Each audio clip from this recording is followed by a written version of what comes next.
नमस्ते दोस्तों, Hindi genius channel में आपका स्वागत है और मैं हूं निहारिका।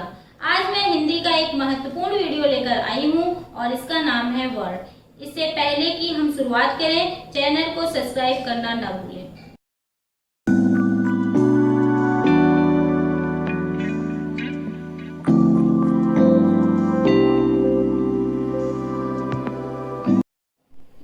आज का हमारा विषय है वर्ड। वर्ड के बारे में हम पहले से भी जानते हैं, हम सभी लोग वर्ड के बारे में पहले से पढ़े भी हैं, फिर भी आज हम वर्ड के बारे में चर्चा करते हैं, वर्ड को पढ़ते हैं। भाषा की सबसे छोटी इकाई को वर्ड कहा जाता है। भाषा की सबसे छोटी इकाई को क्या कहते हैं? वर्ड कहते हैं। जैसे यहाँ लिखा हुआ है क में नीचे क्या लगा है? हलंत लगा है। वैसे ही ख यहाँ नीचे क्या लगा है? हलंत लगा है। इसका मतलब ये है कि क आधा लिखा गया है, ख आधा लिखा गया है, ग आधा लिखा गया है। जब इसमें अ जुड़ जाएगा तो ये क्या बन जाएगा? क। ख प्लस अ ख, ग प्लस अ ग। इसका मतलब ये है कि क अभी आधा है और क के इससे छोटा टुकड़ा नहीं किया जा सकता है। न क का इससे छोटा टुकड़ा होगा, न ख का, न ग का, क्योंकि नीचे यहाँ पे क्या लगा हुआ है? हलंत लगा हुआ है। ये खुद ही अधूरा है, ये आधा लिखा हुआ है, तो ये क्या हुआ? वर्ड हुआ। क्या हुआ? वर्ड हुआ।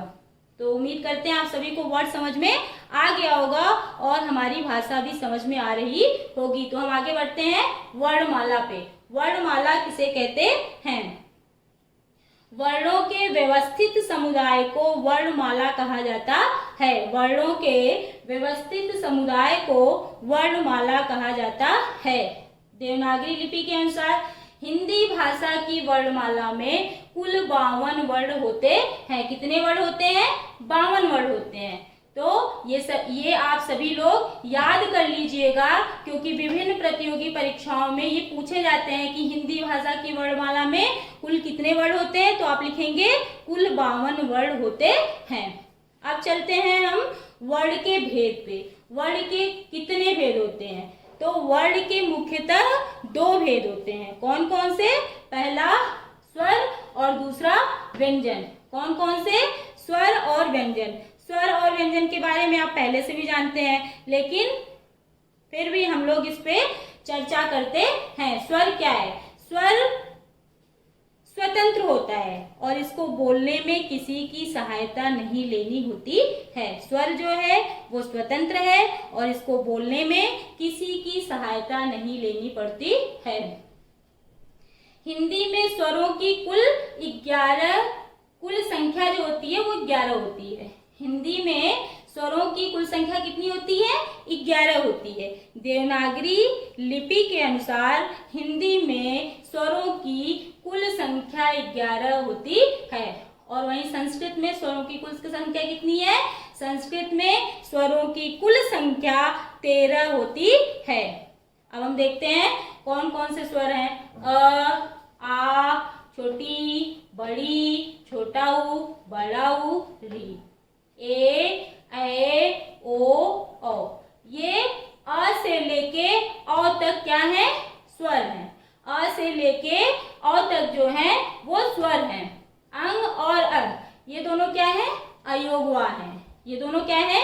अयोगवा हैं। और परीक्षाओं में पूछे भी जाते हैं कि अयोगवा कितने होते हैं, तो हम लिखेंगे अयोगवा 2 होते हैं। और कभी कभी बच्चे कंफ्यूज हो जाते हैं, पूछता है हिंदी में स्वरों की कुल कितनी संख्या है, तो वहां कंफ्यूज होके कभी कभी लोग भेद भी लिख देते हैं। तो यहाँ मुझे याद रखना होगा, ध्यान देना होगा कि हिंदी में स्वरों की कुल संख्या पूछे तो हम 11 लिखेंगे, और पूछे स्वरों के भेद कितने होते हैं तब हम 3 लिखेंगे। तब कितना लिखेंगे? 3 लिखेंगे। कितना लिखेंगे? 3 लिखेंगे। अब बढ़ते हैं हम।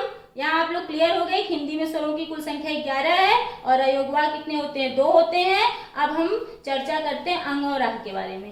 अंग जो है यह अनुस्वार है, आह जो है विसर्ग है। आह का सबसे ज्यादा इस्तेमाल संस्कृत भाषा में किया जाता है। जैसे रामः विसर्ग लगाया, बालकः, तो ये सब क्या है? संस्कृत भाषा में रामः बालकः का इस्तेमाल सबसे ज्यादा होता है। यहाँ क्या लगा हुआ है, विसर्ग लगा हुआ है। ऐसे यहाँ पे क्या है, अंग, ये क्या है, अनुस्वार है। जब हम आधा लिखने को, जैसे यहाँ पे लिखा हुआ है मंगल, तो यहाँ क्या लिखा हो, बिंदी लगी हुई है, ये न का उच्चारण, न के उच्चारण में इसका इस्तेमाल किया जाता है। तो क्या हो गया, यहाँ पे मंगल हो गया। क्या हो गया, मंगल हो गया। तो आप सभी को ये भी समझ में आ गया होगा। अंग क्या है, अनुस्वार, अह क्या है, विसर्ग। अब हम बढ़ते हैं स्वरों के भेद पे। स्वरों के मुख्यतः 3 भेद होते हैं। कौन कौन से, हर्ष स्वर, दीर्घ स्वर और प्लुत स्वर। हर्ष स्वर, दीर्घ स्वर और प्लुत स्वर। हर्ष स्वर किसे कहते हैं, जिसको बोलने में कम से कम समय लगे उसे हम हर्ष स्वर कहते हैं। जिसको बोलने में कम से कम समय लगे, ऊर्जा भी कम खर्च हो, मुंह भी कम खुले, उसे हम हर्ष स्वर कहते हैं। जैसे ई, ऊ, री, तो इसका उच्चारण जो है एकदम आराम से हो रहा है, इसमें ऊर्जा भी कम लग रही है, मुंह भी कम खुल रहा है, श्वास भी कम निकल रहा है, तो ये क्या हुआ, हर्ष स्वर हुआ। और हर्ष स्वर कितने होते हैं, मुख्यतः 4 होते हैं। अ, ई, उ, री, 1 2 3 4, कितने होते हैं, 4 होते हैं। अब बढ़ते हैं हम दीर्घ स्वर की तरफ। दीर्घ स्वर किसे कहते हैं, जिसको बोलने में हर्ष स्वर से दुगुना समय लगता है उसे हम दीर्घ स्वर कहते हैं। जिसको बोलने में हर्ष से दुगुना समय लगे उसे हम दीर्घ स्वर कहते हैं। और दीर्घ स्वर में मुंह भी थोड़ा ज्यादा खुलता है, श्वास भी थोड़ी ज्यादा निकलती है, और 2 स्वरों के मेल से ये बनता है। जैसे अ प्लस अ बराबर आ, ई प्लस ई बराबर ई, ऊ प्लस ऊ बराबर ऊ, अ प्लस ई ए, आ प्लस ए, आ प्लस ऊ ओ, आ प्लस ओ औ। अब यहाँ देखो 2 स्वरों के मेल से दीर्घ स्वर बना है, 2 स्वरों के मिलाप से दीर्घ स्वर बना है, और इसको बोलने में समय भी हर्ष से दुगना लग रहा है, मुंह भी थोड़ा ज्यादा खुल रहा है, और श्वास भी हर्ष के अपेक्षा थोड़ी ज्यादा निकल रही है। जैसे आ, ई, बड़ा ऊ, ए, ओ, औ। तो आपको दीर्घ स्वर भी समझ में आ गया होगा। दीर्घ स्वर जो है उसको बोलने में हर्ष से दुगना समय लगता है, और यह 2 स्वरों के मिलाप से बनता है। ठीक है, तो हम बढ़ते हैं किसकी तरफ, प्लुत स्वर की तरफ। किसकी तरफ, प्लुत स्वर। प्लुत स्वर क्या है, प्लुत स्वर को बोलने में हर्ष से तिगुना समय लगता है, और इसका चिन्ह क्या है, ये है, इसका चिन्ह ये है। प्लुत स्वर को बोलने में हर्ष से तिगुना समय लगता है। जैसे ओम, तो हर्ष से तिगुना समय लग रहा है इसको बोलने में, तो क्या हुआ, प्लुत स्वर हुआ। क्या हुआ, प्लुत स्वर हुआ। बढ़ते हैं व्यंजन की तरफ। व्यंजन किसे कहते हैं, व्यंजन जो है वो स्वरों की सहायता से बोला जाता है। व्यंजन किसकी सहायता से बोला जाता है, स्वर की सहायता से बोला जाता है। जैसे क, ख, ग, घ, ङ। क जो है, क प्लस अ बराबर क्या हुआ, क। ऐसे ख प्लस अ बराबर क्या हुआ, ख। तो सब में क्या जुड़ा हुआ है, स्वर जुड़ा हुआ है। क्या जुड़ा हुआ है, स्वर जुड़ा हुआ है।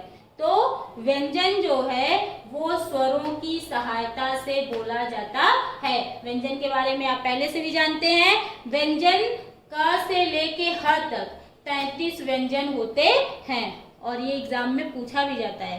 क से ह तक कितने व्यंजन होते हैं, 33 व्यंजन होते हैं। कितने होते हैं, 33 व्यंजन होते हैं। व्यंजन के भेद। व्यंजन के कितने भेद होते हैं, व्यंजन के मुख्यतः 3 भेद होते हैं। कितने भेद होते हैं, 3 भेद होते हैं। कौन कौन से होते हैं, स्पर्श व्यंजन, अंतस्थ व्यंजन और ऊष्म व्यंजन।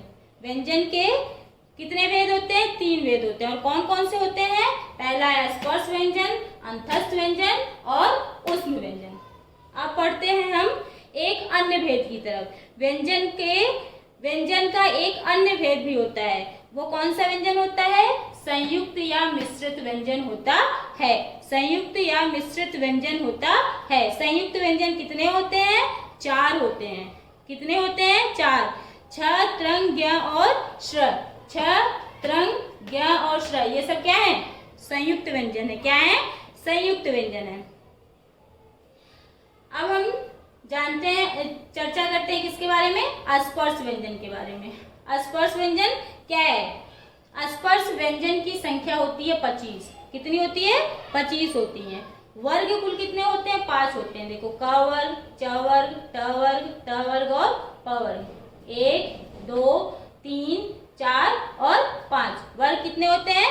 5 होते हैं। और प्रत्येक वर्ग में कितने वर्ण होते हैं? 5 होते हैं। क, ख, ग, घ, ङ। कितने हुए?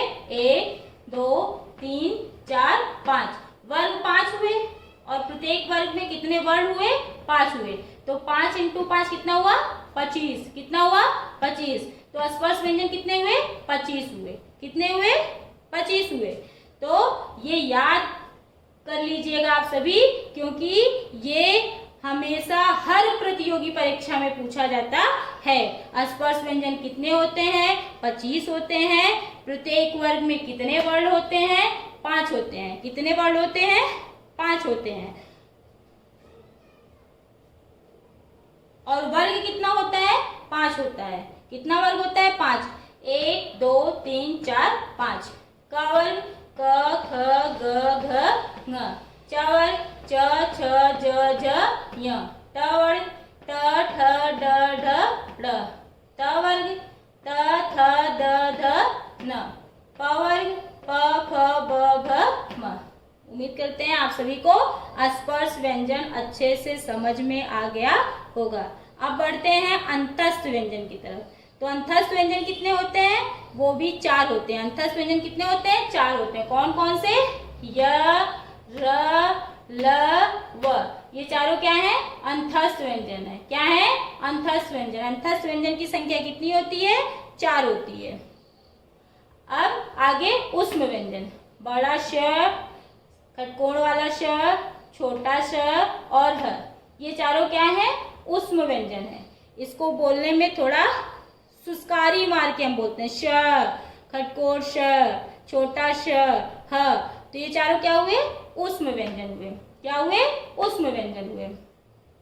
और क से लेके ह तक आप काउंट करेंगे तो 33 व्यंजन होंगे। ठीक है। अब छ, त्रंग, ज्ञ और श्र, ये चारों की गणना व्यंजन में नहीं होती है। और ये चारों क्या हैं?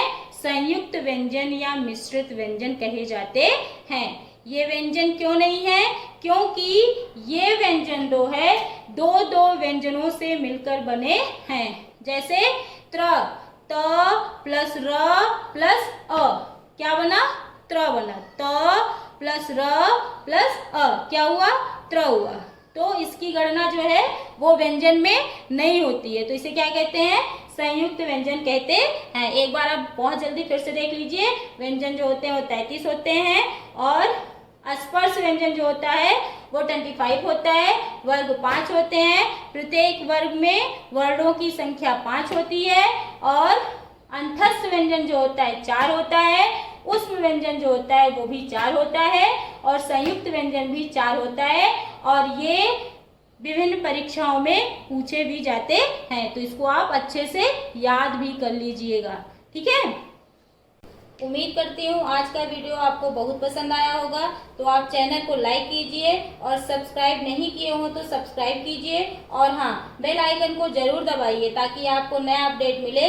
साथ ही आप अपने मित्रों एवं परिचितों को शेयर करें ताकि उन्हें काम आए। अगली वीडियो मैं जल्द लेकर आऊंगी। तब तक के लिए धन्यवाद।